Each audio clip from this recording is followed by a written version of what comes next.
Amma ba' hadirin jamaah salat Jumat yang dirahmati Allah Subhanahu wa taala.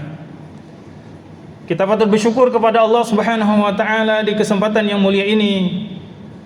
Allah masih memberikan kesempatan kepada kita untuk hadir menyambut hidayahnya, tergerakkan hati kita menuju tempat yang mulia ini, yaitu Masjid Allah Subhanahu wa taala Ardus Salam. Mudah-mudahan setiap langkah kaki kita, setiap gerak-gerik kita yang kita peruntukkan ibadah kepada Allah Subhanahu wa taala bernilai ibadah dan diterima di sisi Allah Subhanahu wa taala. Amin ya rabbal alamin.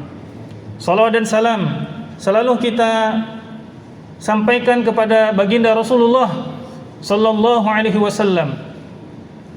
Memang ketika kita membaca salawat, kita membacanya dengan singkat, tapi sungguh ketika kita membacanya dengan penuh hikmah, dengan penuh kesadaran dan penuh pemaknaan, maka disitulah timbul rasa cinta kita kepada Rasulullah SAW. Mudah-mudahan sebanyak kita atau sesering kita membaca salawat kepada baginda Rasulullah SAW, kelak Rasulullah SAW akan mengingat nama kita, mengingat diri kita yang dhaif dan lemah ini, yang mudah-mudahan kita mendapatkan syafaatnya di yaumul qiyamah. Amin ya rabbal alamin.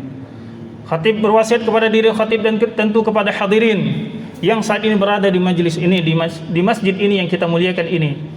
Marilah kita sama-sama mawas diri, meningkatkan dan mempertajam keimanan kita kepada Allah Subhanahu wa taala, sebab iman dan takwa itu tidak stagnan, tetapi dia kadang bertambah dan berkurang.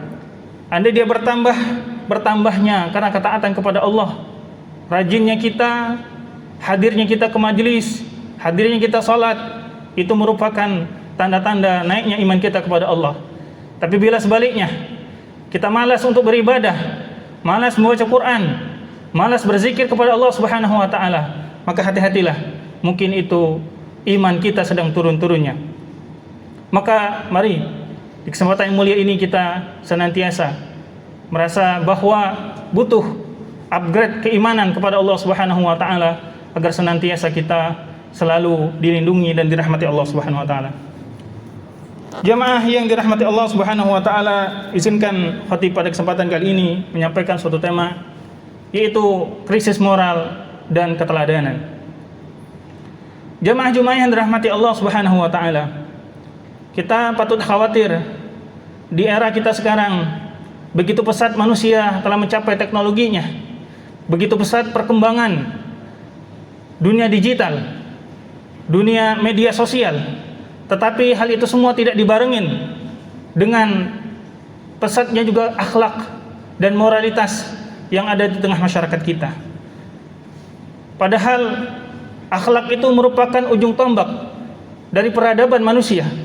Andai kata suatu peradaban tidak ada akhlaknya, tidak ada etikanya, tidak ada moralitasnya, maka sungguh negara tersebut dan bangsa tersebut akan hancur sendirinya. Oleh itu sebabnya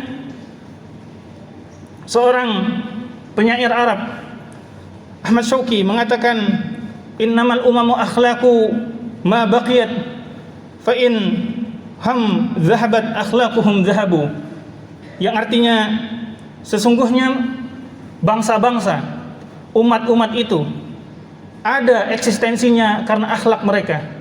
Seandainya akhlak itu pergi, akhlak itu tidak ada, maka mereka pun akan pergi dan binasa. Yang kedua adalah krisis keteladanan. Hampir di semua aspek di masyarakat kita sulit untuk mencari tauladan, sulit untuk mencari siapa yang akan kita contoh. Ketika kita melihat orang yang paling tua di antara kita, tetapi akhlaknya belum bisa kita teladani. Ketika kita melihat orang yang paling pintar di antara kita, kemudian kita melihat akhlaknya belum bisa kita turuti. Ketika kita melihat orang yang paling berpengaruh di tengah-tengah kita, ketika kita lihat akhlaknya pun belum bisa sesuai dengan harapan yang dituntunkan oleh Rasulullah SAW. Maka ini pesan penting bagi kita semua. Ketika kita sudah menghadapi suatu krisis, di mana sekarang banyak orang berbicara tentang krisis energi, krisis sumber daya alam, krisis ini dan itu, tetapi tidak menyadari bahwa ada yang lebih penting dan lebih bahaya lagi, yaitu krisis akhlakul karimah, krisis keteladanan, kepemimpinan, yang ini merupakan ujung tombak dari suatu kemajuan serta peradaban manusia. Hadirin jamaah Jumat yang dirahmati Allah Subhanahu wa taala. Padahal Allah Subhanahu wa taala sudah ingatkan kita bahwa umat Islam itu keunggulannya adalah sebagaimana disebutkan dalam Al-Qur'an, kuntum khaira ummah ukhrijat linnas ta'muruna bil ma'ruf wa tanhauna 'anil munkar wa tu'minuna billah. Jadi khair ummah kalian itu, kata Allah Subhanahu wa taala, andai kata kalian keluar, kalian menjadi tauladan bagi manusia, menjadi contoh, menjadi pelopor untuk kebaikan-kebaikan yang ada. Saat ini ketika kita melihat peradaban-peradaban yang ada, maka hampir kita kehilangan sosok guru, kita kehilangan tauladan untuk bagaimana menjadi suatu bangsa yang benar-benar berakhlakul karimah. Jamaah Jumat yang dirahmati Allah Subhanahu wa taala. Lalu apa sebenarnya yang dapat kita lakukan? Apa yang bisa kita upayakan sebagai seorang muslim tentunya yang punya tanggung jawab besar terhadap umat ini? Kenapa demikian jamaah Jumat yang dirahmati Allah? Bahwa kita nanti di hari kiamat akan ditanya oleh Allah Subhanahu wa taala bukan hanya sebagai seorang muslim, umatnya Nabi Muhammad, tetapi akan menjadi saksi, sebagai saksi bagi umat-umat yang lain, sebagai saksi bagi para nabi dan rasul yang menyampaikan dakwah-dakwahnya. Lalu apa yang harus kita jawab nantinya? Andai kata kita tidak bertanggung jawab ataupun pertanggungjawaban kita di akhirat. Ingat jamaah Jumat yang dirahmati Allah, dua kata yang harus kita ingat. Yang pertama adalah bertanggung jawab. Itu karena kita masih hidup. Tetapi kalau sudah pertanggungjawaban, itu nanti di akhirat yaumul kiamah kelak, yang itu tidak bisa kita mengelak lagi, tidak bisa kita hindari lagi, dan tidak bisa kita cari alasan lagi. Jamaah Jumat yang dirahmati Allah, yang pertama yang tentu kita akan lakukan, bahwa kita melihat Al-Quran sebagai suatu alat perubahan, sebagai suatu media perubahan bagi bangsa-bangsa yang ada. Maka Allah Subhanahu wa taala sebutkan dalam Al-Qur'an, laqad kana lakum fi Rasulillahi uswatun hasanah. Ayat ini sering diungkapkan oleh para dai, oleh para khatib, tetapi ada yang lupa bahwa ayat ini turun ketika kaum muslimin dalam keadaan sulit, yaitu perang Ahzab. Perang Ahzab perlu diketahui jamaah Jumat yang dirahmati Allah, kaum muslimin dikepung oleh berbagai macam koalisi-koalisi yang ada. Bahkan saat itu Nabi dan para sahabat kesulitan untuk makan dan minum. Nabi SAW menggali parit yang tiap harinya, bahkan Nabi harus mengganjal perutnya dengan bebatuan untuk menahan rasa lapar yang ada. Di saat itu, maka turunlah ayat Allah Subhanahu wa taala, laqad kana lakum fi Rasulillahi uswatun hasanah. Yang itu artinya, para ulama tafsir mengatakan, wahai kaum muslimin, wahai kaum mukminin, andai kata kalian menghadapi begitu peliknya kehidupan, begitu sulitnya apa yang kalian hadapi, maka lihatlah persoalan kalian itu jawaban dari persoalan kita ataupun permasalahan kita kepada Rasulullah sallallahu alaihi wasallam. Itulah kunci daripada kehidupan kita. Namun faktanya bahwa ketika kita lihat kehidupan masyarakat kita saat ini, baik muslim maupun yang lainnya, tidak mengacu kepada kehidupan baginda Rasulullah sallallahu alaihi wasallam. Maka yang pertama yang dapat kita lakukan adalah sebagaimana firman Allah Subhanahu wa taala dalam surat Ar-Ra'd ayat 11. A'udzubillahi minasyaitonir rajim. Bismillahirrahmanirrahim. Innallaha la yughayyiru ma biqaumin hatta yughayyiru ma bi anfusihim. Yang artinya, sesungguhnya Allah Subhanahu wa taala tidak merubah suatu kaum sampai mereka merubah diri mereka sendiri. Ayat ini pada hakikatnya tentang nikmat Allah yang diberikan kepada seorang hamba, tidak akan Allah rubah nikmat-nikmat tersebut sampai hamba tersebut berbuat maksiat sehingga kenikmatan dicabut oleh Allah Subhanahu wa taala. Ini hati-hati jamaah Jumat. Andai kita bergelimang harta, banyak rizki, banyak sekali kekayaan, tetapi tidak dibarengi dengan ketaatan, Allah mengancam, hati-hati akan diambil kembali nikmat-nikmat tersebut. Tetapi ketika kita lihat konteksnya adalah perubahan, maka marilah semua krisis-krisis tadi, krisis akhlak, krisis kepemimpinan, krisis keteladanan, kita mulai dari kita sendiri. Kita mulai dari sesuatu yang paling mudah. Kita mulai dari sesuatu akhlak yang paling mudah sekali, yaitu bagaimana kita senantiasa menjaga lidah kita, menjaga pandangan kita, menjaga isi hati kita. Seringkali kita wudhu, yang artinya menghilangkan najis, menghilangkan kotoran, tetapi kita lupa bahwa wudhu juga fungsinya kita menghilangkan daripada kerusakan hati, atau menghilangkan daripada kedengkian dalam hati kita, dibersihkan juga yang ada di dalam hati kita ini. Itu yang banyak kita tidak lakukan. Selama ini kita hanya wudhu saja, tetapi hati kita masih kotor, masih kita hasut, masih kita iri, masih kita membenci saudara kita sesama muslim.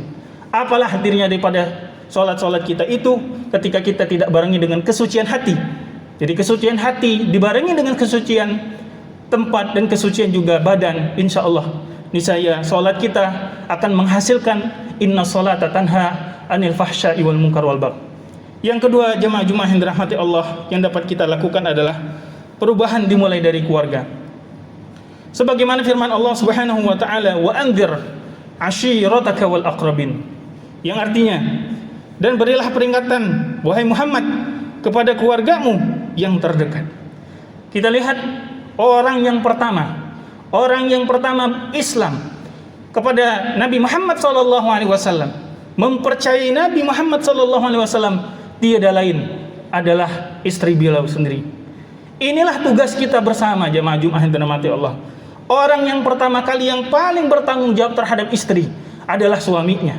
Kelak di yaumul qiyamah, ketika seorang istri tidak sholat dan tidak diingatkan oleh suaminya, maka kelak bukan hanya istrinya akan diazab oleh Allah Subhanahu wa taala, melainkan juga akan ditanggung oleh suaminya. Begitu pula keluarga yang menjadi tanggung jawab bersama.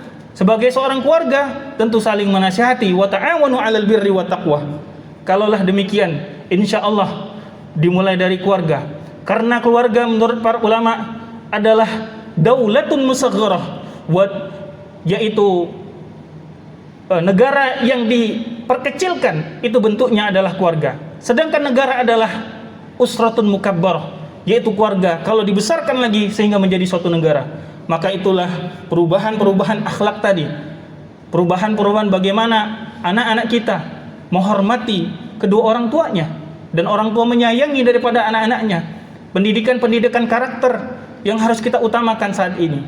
Banyak sekali anak sudah banyak gelarnya, sudah banyak ijazahnya, tetapi apakah akhlaknya kepada orang tua itu sama dengan gelarnya? Belum tentu.